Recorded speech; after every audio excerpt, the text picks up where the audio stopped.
मुझे लगता है कि हमारे यहाँ there are a lot of fields जिनके बारे में अवेयरनेस ही नहीं है। सीपी चाइल्ड है, सेरेब्रल पाल्सी जिसको कहते हैं। आपको सिम्टम्स नजर आ रहे होते हैं कि आम बच्चों से ये लेट है। अच्छा, किस एज में डायग्नोस हुआ है कि उसको सीपी है, क्या इंपॉर्टेंस है इसकी रिहैबिलिटेशन करवाने की, या फिर उसको सिंपल रिहैब से, सिर्फ एक्सरसाइजेज से भी बच्चों को ठीक किया जा सकता है।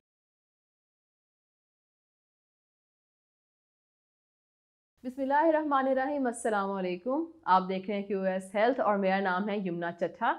आज हमारे साथ मौजूद हैं डॉक्टर अबीरा बाबर, जो कि पीडियाट्रिक रिहैबिलिटेशन स्पेशलिस्ट हैं एट मेडलेन मेडिकल कॉम्प्लेक्स।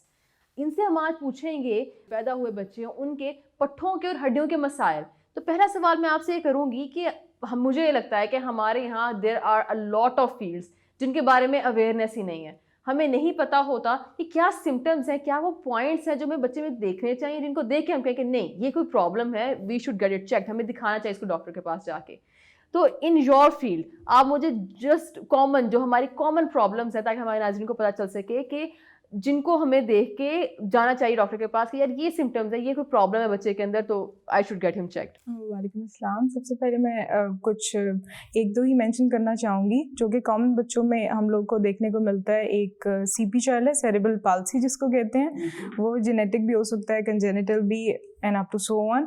उसमें ये होता है कि डेफिनेटली हमारे पास पहले से ही डायग्नोसिस तो बना हुआ आ जाता है, ठीक है, अगर हमें अच्छा रेफरल मिला हुआ है।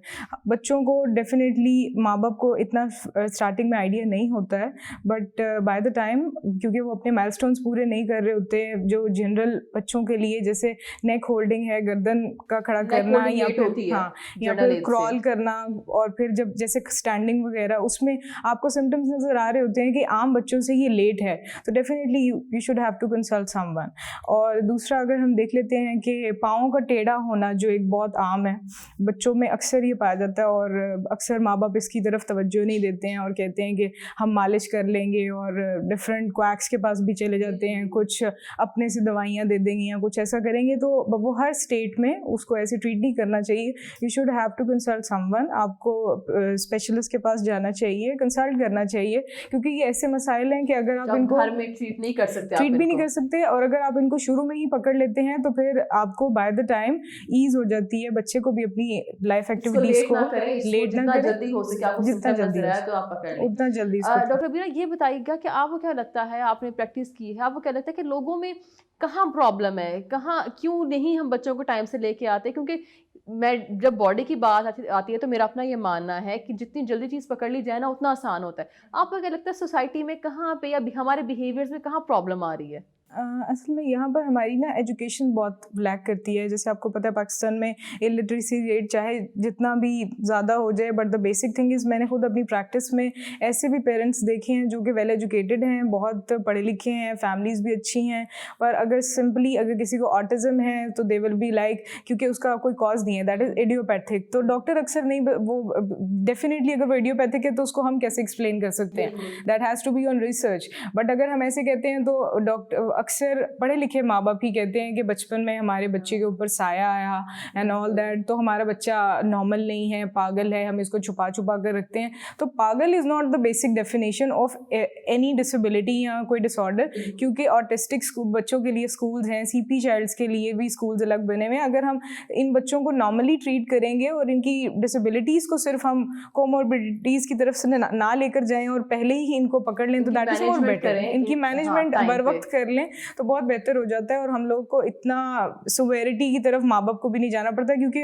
आपने खुद इस चीज़ को देखा होगा कि अक्सर अगर माजूरी की तरफ बच्चे चले जाते हैं तो सबसे ज़्यादा माँ बाप को ही तकलीफ होती है, माँ बाप को ही होती है। But the basic thing is कि वो इनिशियली उसको रियलाइज़ नहीं करते, एक्सेप्टेंस नहीं है हमारी सोसाइटी में कि हमारा बच्चा सीपी है, ऑटिस्टिक है, या उसको कोई इशू है, वो उसको एक्सेप्ट नहीं करते, क्योंकि अगर वो एक्सेप्ट कर लें तो वो उसकी मैनेजमेंट की तरफ डेफिनेटली जाते ही हैं।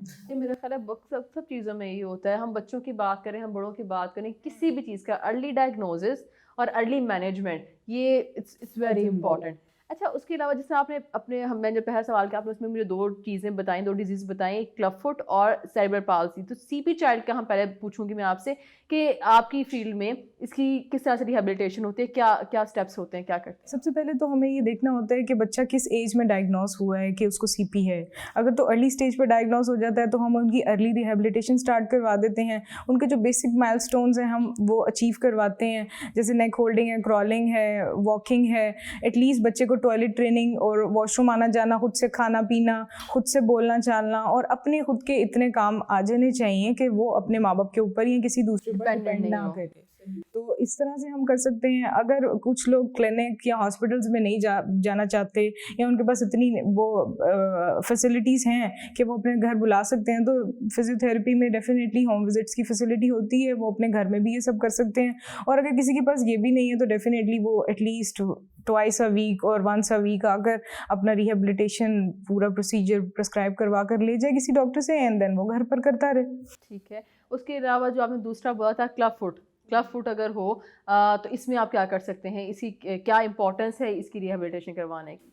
इसमें ऐसा है कि क्लब फुट में कोई ऐसा जैसे सीपी है, ऑटिज़म है, इसमें जनरली बच्चों के मेंटल डिसऑर्डर्स या उस पर मेंटली कुछ ना कुछ एट अ माइनर स्टेज उनको अफेक्ट तो होता है, बट ये क्लब फुट में ऐसा कुछ नहीं होता। That is just a bone muscular dystrophy है, आप इसको कह सकते हैं कि ये सिर्फ एक मस्कुलर इशू है और आप इसको बहुत अच्छे से ट्रीट कर सकते हो। अगर ये इनिशियली बहुत जल्दी पता चल जाता है तो डेफिनेटली मोंटेसरी मेथड्स यूज़ किए जाते हैं जो जनरल पीओपीज होते हैं, या फिर उसको सिंपल रिहैब से सिर्फ एक्सरसाइजेज से भी बच्चों को ठीक किया जा सकता है।